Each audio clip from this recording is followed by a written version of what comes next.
Olá, meus irmãos, a paz do Senhor Jesus Cristo. Nós começamos agora Provérbios, capítulo 24. Nós já vimos falando desse capítulo, do assunto desse capítulo, desde o Provérbio 22. Deus abençoe a vida de cada um dos irmãos que estão chegando aí. Peço que vocês possam compartilhar com outros irmãos. A gente vai dar continuidade aqui, no capítulo 22, nós começamos a trabalhar os 30 provérbios, os 30 provérbios que Salomão compartilha com seu filho dos sábios. Então, veio o primeiro provérbio aqui, número 1, são 2 versículos por provérbio, Em alguns casos são 3 versículos ou mais. Então, você tem o primeiro provérbio, o segundo, o terceiro, o quarto e o quinto. No capítulo 23, nós passamos já por todos esses provérbios aqui, até chegar no provérbio 18, bem grandão, Que foi o que a gente terminou ontem e hoje nós vamos continuar. Os 30 provérbios se encerram agora no capítulo 24. A gente vai começar do provérbio 19, até chegar aqui, tá? Além disso, você vai ver que tem aqui, mais alguns provérbios dos sábios. Esses também são provérbios dos sábios, mas aí eles já são além dos 30 provérbios. A gente vai estar falando agora Provérbios capítulo 24. E aí, vamos começar. Primeira coisa que ele fala para o seu filho, mais uma vez, Como tem falado já há bastante tempo, ele fala mais uma vez, não tenha inveja dos maus, É muito fácil a gente ter inveja dos maus. Por quê? Porque parece que para as pessoas más dá tudo certo, A pessoa faz maldade, ainda sai no lucro, ela sai ganhando, etc. e tal. Esse mesmo questionamento, eu fiz uma anotação aqui, tá vendo que eu coloquei um asterisco, Eu anotei aqui, Salmo 73, E aí, eu vou destacar só os versos 2, 3 e 17 aqui para a gente não ficar no Salmo 73 o tempo todo. É um salmo riquíssimo, eu aconselho você a ler o Salmo de Asaf, grande Asaf. Sempre que eu falo de Asaf, eu faço questão de frisar que foi o grande levita, Então, vamos lá. Aqui você tem, Asaf começa a falar assim, de fato Deus é bom para com Israel, para com os de coração limpo, os limpos de coração. Quanto a mim, aí Asaf está dizendo, aqui Salmo de Asaf. Aí ele diz, quanto a mim, porém, quase se resvalaram os meus pés, quase que eu desviei.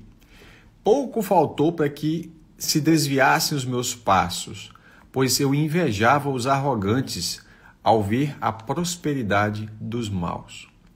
Então, Asaf ele começa a rodar pela cidade, Os levitas, se vocês sabem, eles dependiam das doações, das ofertas, E ele está vendo que as pessoas malignas, arrogantes, soberbas, elas estão prósperas, enquanto os levitas passavam por um momento de dificuldade, Então ele via a prosperidade dos ímpios e ele começa a sentir inveja, ele quase se desviou, ou seja, quase que ele sai do propósito dele, Só que aí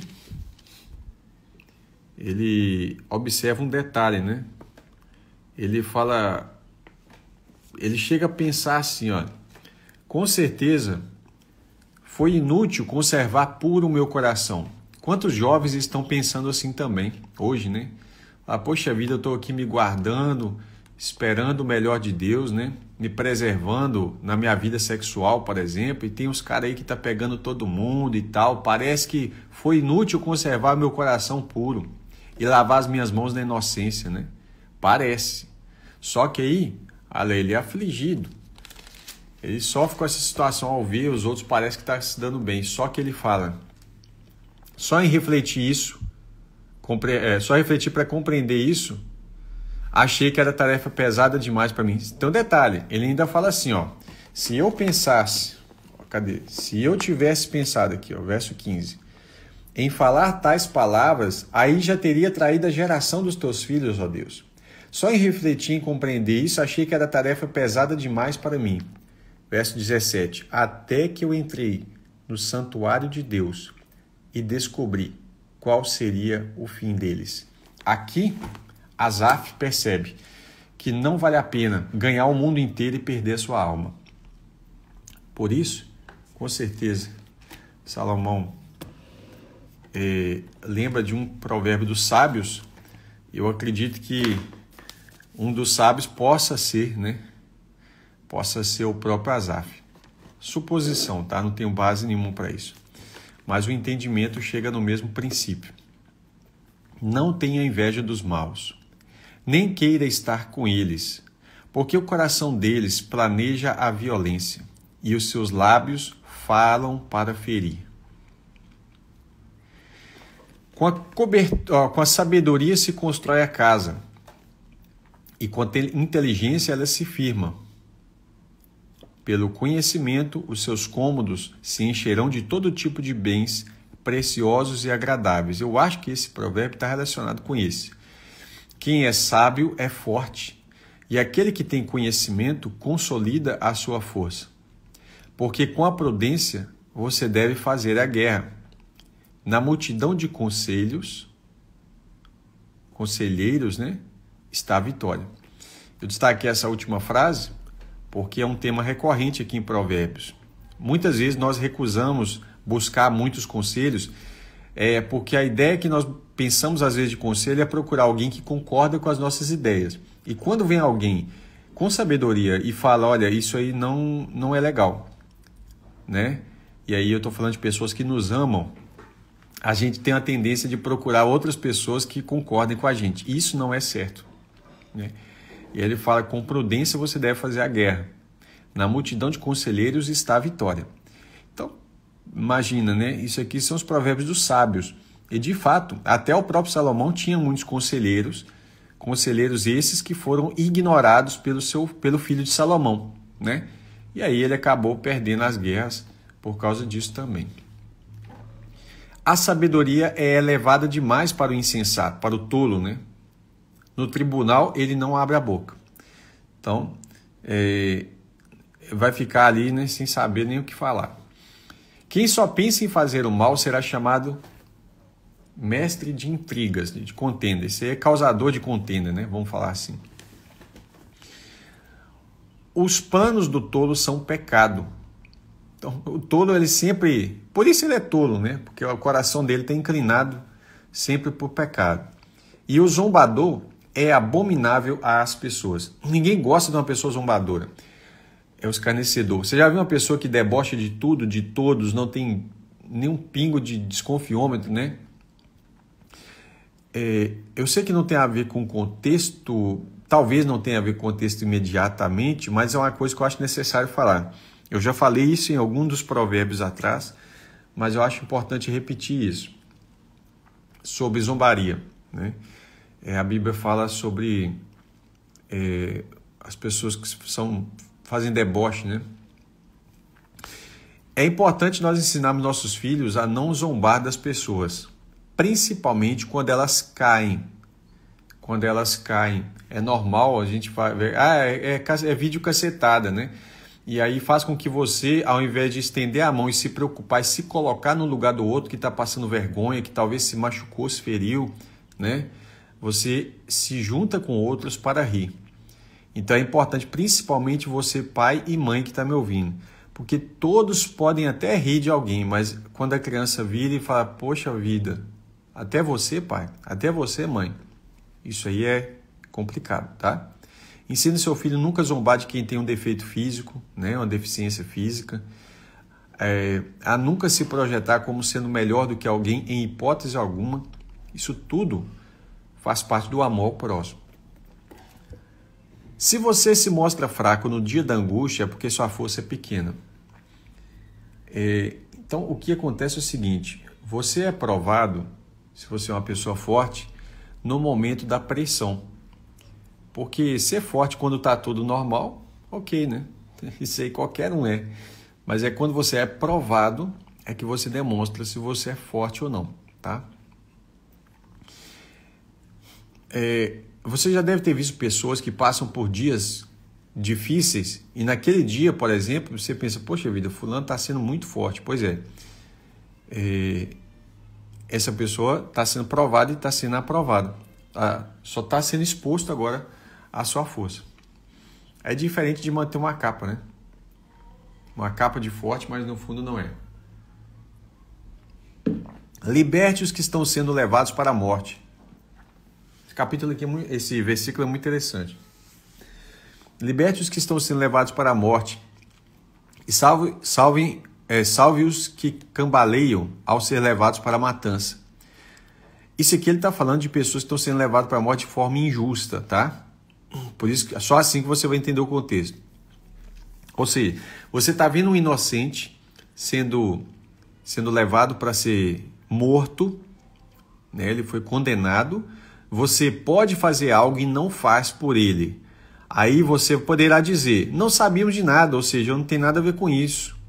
Mas será que aquele que pesa os corações não perceberá? Aquele que atenta para a sua alma não ficará sabendo? E não pagará a ele cada um segundo as suas obras? Então, liberta aqueles que estão sendo levados para a morte e salva os que cambaleiam ao ser levados para a matança. Ou seja, não deixe alguém ser julgado, condenado inocentemente, tá? E se você fingir que não sabe de nada, eu não sabia de nada. Deus está vendo se você não sabe de nada e Ele vai julgar cada pessoa segundo as suas obras. Então isso aí vai ser levado em conta, né, diante de Deus. Ou seja, você é culpado do sangue dessa pessoa, né? Meu filho, coma mel, porque é saudável. Deixa eu só pegar um contexto aqui, porque esse aqui não fala só das pessoas que estão sendo levadas para a morte. Claro que aqui é um provérbio que vai se aplicar, uma aplicação que vai abrir como um leque, né, para várias áreas da vida. Você está vendo pessoas sendo acusadas injustamente, pessoas falando mal de uma pessoa, sendo que ela não fez nada. Isso é chamado de calúnia, né? Coisas desse tipo. E você sabe que é mentira e deixa para lá, finge que não é com ele. Pessoas sendo prejudicadas por outras, né, de uma forma totalmente injusta, e você sabe que é aquilo ali e, eu não sabia de nada. Meu filho, coma mel porque é saudável e o favo porque é doce ao seu paladar. Saiba que assim é a sabedoria, ou seja, a sabedoria é doce como mel, né?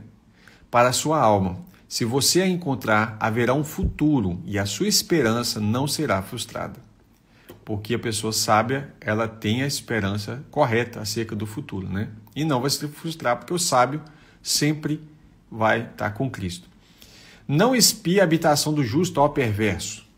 Fica ali espreitando o justo, né? Nem destrua o lugar do seu repouso, porque 7 vezes cairá o justo e se levantará, mas os perversos são derrubados pela calamidade. Cuidado com esse verso aqui. Eu mesmo aprendi ele errado, tá? E muitas pessoas aprenderam esse verso errado. 7 vezes cairá o justo e se levantará. O contexto não está falando de alguém que está vivendo a vida do pecado e está caindo. Isso aqui não é justificativa para pecado, irmãos, pelo amor de Deus. 7 vezes cairá o justo e se levantará. Vamos ler o contexto de novo? O contexto diz: não espie a habitação do justo, ó perverso. Tem os inimigos ali, né? Não destrua o lugar do seu repouso, porque 7 vezes cairá o justo e se levantará. Mas os perversos são derrubados pela calamidade. Ou seja, você vai derrubar o lugar do repouso dele, mas Deus vai levantar ele de novo. Mas isso aqui não tem relação alguma com o pecado, tá? Nenhuma mesmo. Aqui, ó. Quando o seu inimigo cair, não se alegre, nem se regozije em seu coração quando ele tropeçar. Vou pegar numa aplicação prática, que é aquele exemplo anterior que eu acabei de falar. Ensina o seu filho a não rir quando as pessoas caem. Mas aqui, essa queda, ela está sendo levada para um sentido figurado. Isso aqui representa uma queda, por exemplo, alguém que faliu, né? Uma empresa que quebrou, uma cidade que foi destruída, que era o contexto lá na época, e coisas desse tipo. Alguém da família que faleceu, coisas assim. E aí eu anotei aqui um exemplo de Obadias, capítulo 1, versos 12 e 13. Então, Obadias só tem um capítulo mesmo, né? Então, vou ler aqui para você. Por exemplo, Obadias, tá? Obadias, capítulo 1, só tem um capítulo, 12 e 13.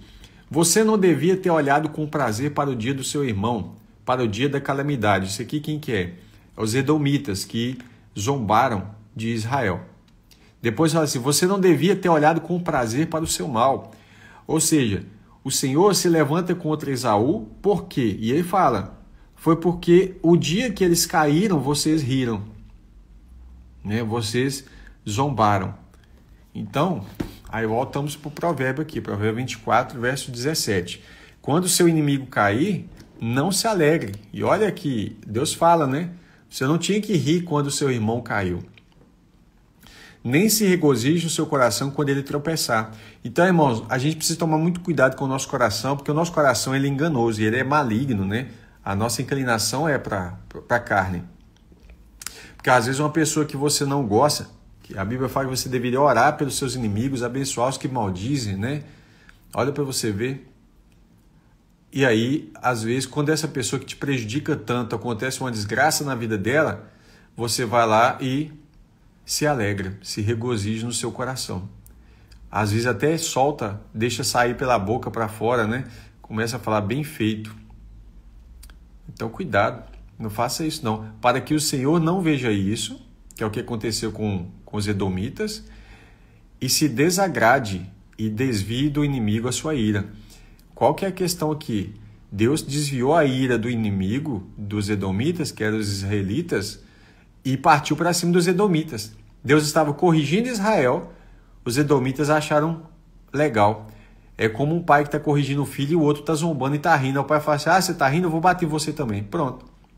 Né? A ideia é essa. Isso aqui é uma aplicação para a nossa vida, tá? Não se irrite por causa dos malfeitores. É até difícil cumprir isso aqui, tá? Quando você vê injustiça, a gente fica irritadíssimo. Nem tenha inveja dos ímpios. De novo, né?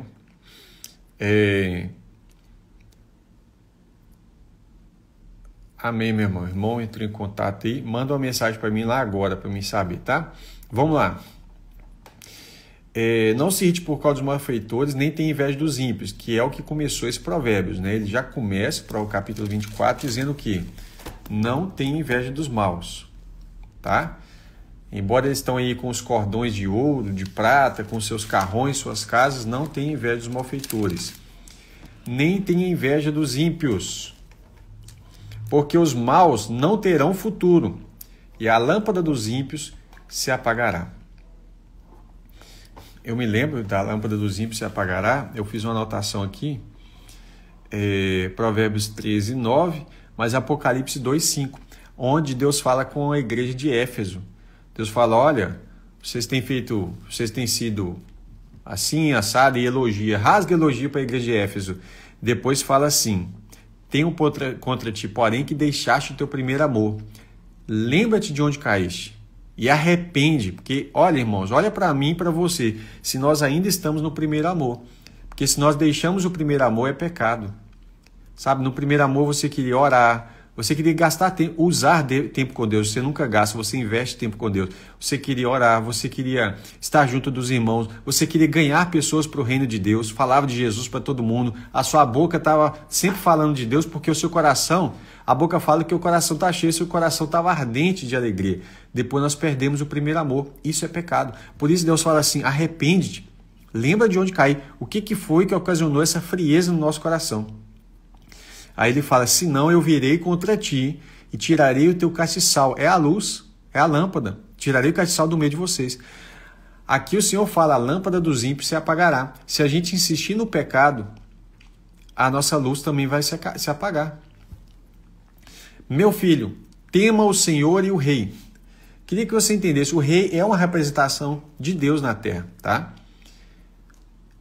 Quando eu falo representação, não estou falando que ele é Deus, não. Pelo amor de Deus, entenda o que eu estou dizendo. O rei tinha uma autoridade de dar a vida ou de tomar a vida. Ou seja, ele poderia falar, essa criança vai nascer ou essa criança não vai nascer. Pronto. Ele poderia falar, você vai viver até amanhã ou você não vai viver mais.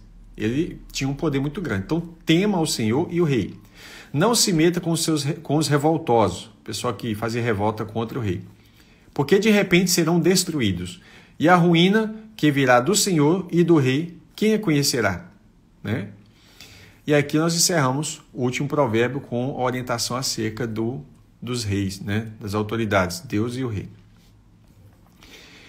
Estes também são provérbios dos sábios. Aqui terminou os 30 provérbios, continua agora mais alguns provérbios dos sábios. Não são provérbios de Salomão, mas Salomão compartilha a sabedoria de outros, né, com seu filho. Parcialidade no julgamento não é bom. Então, o que é ser parcial?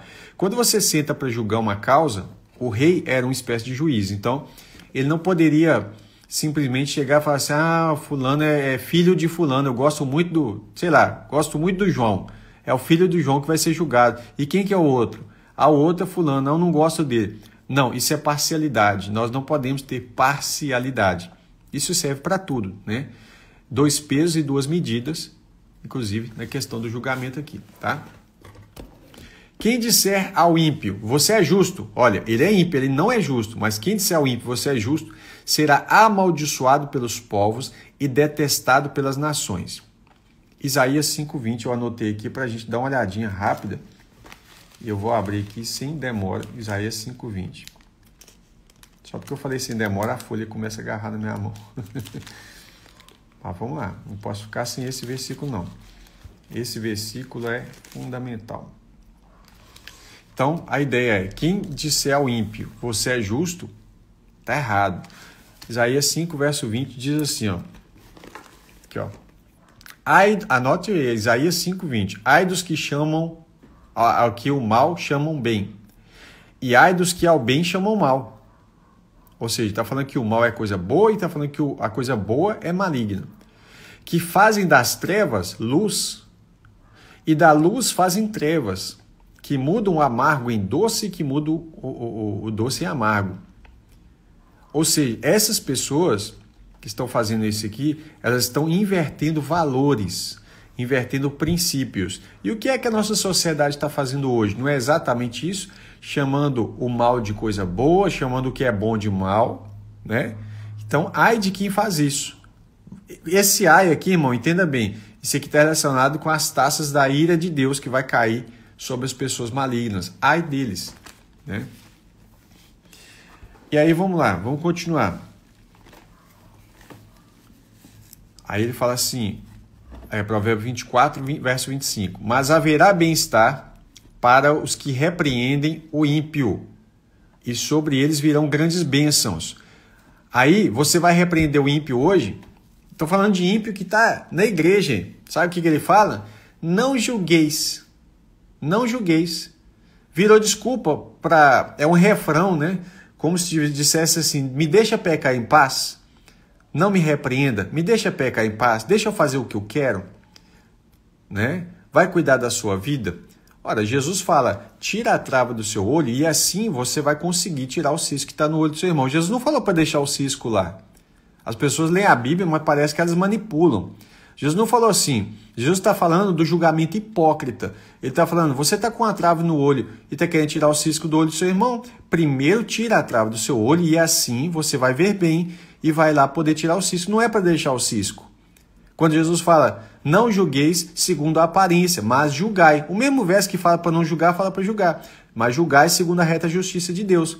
Ou seja, a repreensão, ela é sadia. A repreensão é para que a pessoa não fique no erro. Porque se você ama o seu irmão, você está vendo que ele está caminhando para o inferno. Como é que você pode dizer que ama se você vai deixar ele para o inferno e falar assim, o problema é dele. Isso é amor? É claro que não. Então, haverá bem-estar para os que repreendem o ímpio e sobre eles virão grandes bênçãos. E sobre o que não repreende, que omite, vai vir maldição. Entende? Como beijos nos lábios, ou beijo na boca, né? Assim é a resposta com palavras sinceras. Olha, os sábios gostavam de dar beijo na boca, né, rapaz? Os beijos nos lábios, assim, é a resposta com palavras sinceras. Então, ou seja, a resposta com palavras sinceras é tão bom como o beijo nos lábios. Cuide dos seus negócios lá fora. Apronte a lavoura no campo e depois edifique a sua casa. Preste atenção nesse verso, você que vai casar aí. Cuida de estudar, prepara o seu emprego, seu salário e depois edifica a sua casa. Isso aqui é um conselho dos sábios, se você quiser ouvir, vai ser muito bem sucedido. Então, cuida dos seus negócios lá fora, apronte a lavoura no campo. O que é a lavoura no campo? Você tem um meio de subsistência, de comer, de se vestir. e depois você vai lá e casa, depois edifica a sua casa. Tem gente que quer edificar a casa e depois vai mexer com os negócios lá fora, e depois vai mexer com o trabalho. A gente tem hoje uma geração de moleque. Antigamente, irmãos, entenda a coisa, uma criança, que a gente chama hoje de criança e adolescente, com 11 anos de idade, ele já era responsável. Estou falando do contexto bíblico, ele já era um homem formado, certo?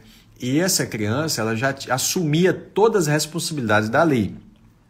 De modo que com 15 anos de idade, por exemplo, ele já era um dono de casa, um camarada que assumia a família, se o pai morresse, ele sustentava a casa. Hoje em dia, 15 anos não, hoje em dia com 35 anos, o alvo do camarada é passar de fase lá no joguinho do PlayStation. Para e pensa para você ver como é que está invertida as coisas, né? O camarada com 35 anos, um meninão totalmente dependente do pai, dependente da mãe, o dinheiro dele é dele, né? Porque os pais deixam ele ser egoísta e está morando debaixo do teto, oprimindo os pais, né? Então aqui, ó, fica aí esse versículo aqui, ó. As meninas que estão namorando aí, os rapazes, né? Os rapazes pegam para si, as meninas jogam para cima deles também, ó. Cuida dos seus negócios lá fora, apronte sua lavoura no campo e depois edifica a sua casa. Então, vamos lá. Não teste... Ou seja, o que eu estou falando com você, quer casar, vai arrumar emprego, vai estudar, vai se preparar. Aí você vai, então, ter condição de sustentar a sua família. Não testemunhe sem motivo contra o seu próximo, nem o engane com seus lábios. Isso é meio óbvio, né? Mas vai ter uma consequência. Não diga, vou fazer com ele o mesmo que ele fez comigo. Essa vingança, olha aqui, pagarei cada um segundo as suas obras. Não faça isso, porque a vingança não pertence a gente, tá? Então, muitas pessoas fazem as coisas e qual é o engano do pecado? Não, você não está sendo injusto. É a mesma coisa que ele fez com você, desconta. E Jesus falou para a gente não fazer isso, né? E são pessoas cristãs que têm esse tipo de pensamento muitas vezes. Agora, preste atenção no finalzinho, porque a gente está encerrando esse capítulo, e a gente vai entrar no 25 amanhã, se Deus quiser. Preste atenção nesse pedacinho, ele é muito importante. Passei pelo campo do preguiçoso. Então você já sabe que o cara estava dormindo. E junto à vinha do homem sem juízo. Eu passei pelo campo do preguiçoso e junto à vinha do homem sem juízo. Ou seja, o preguiçoso é sem juízo, tá? Eis que tudo estava cheio de espinhos, coberto de urtigas. Ou seja, peraí, o campo era para estar limpo de espinhos e urtigas, mas o cara é preguiçoso. O muro de pedra, deixa eu colocar um outro livro aqui embaixo. Eu só tive essa ideia agora, né? Vai ficar mais próximo. Isso, ficou melhor. Então vamos lá. Passei pelo campo do preguiçoso e junto à vinha do homem sem juízo, e eis que tudo estava cheio de espinhos e coberto de urtigas. Estava abandonado. E o muro de pedra, que era um muro bom, estava em ruínas. Ao contemplar aquilo, eu fiquei pensando e olhei e tirei a seguinte lição. Agora ele dá a lição para nós. Ele está narrando a cena e da onde que ele tira essa lição.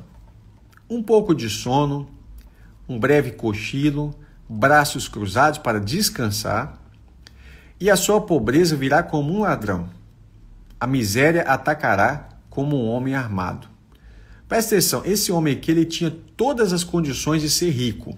Ele tinha um campo, ele tinha uma vinha. Essa vinha estava cercada com um muro de pedra. Para que servia essa cerca? Isso aqui não era qualquer um que tinha, não. Tá? As pessoas mais pobres não tinham muro de pedra. O muro de pedra evitava que a sua vinha fosse invadida por animais de grande porte, principalmente. Tá? Então ele tinha todas as condições para ser um cara próspero, mas ele era preguiçoso. Suponhamos, não pegar hipoteticamente aqui, que esse homem preguiçoso, ele tinha tudo isso, mas não por fruto do trabalho dele, mas era uma herança.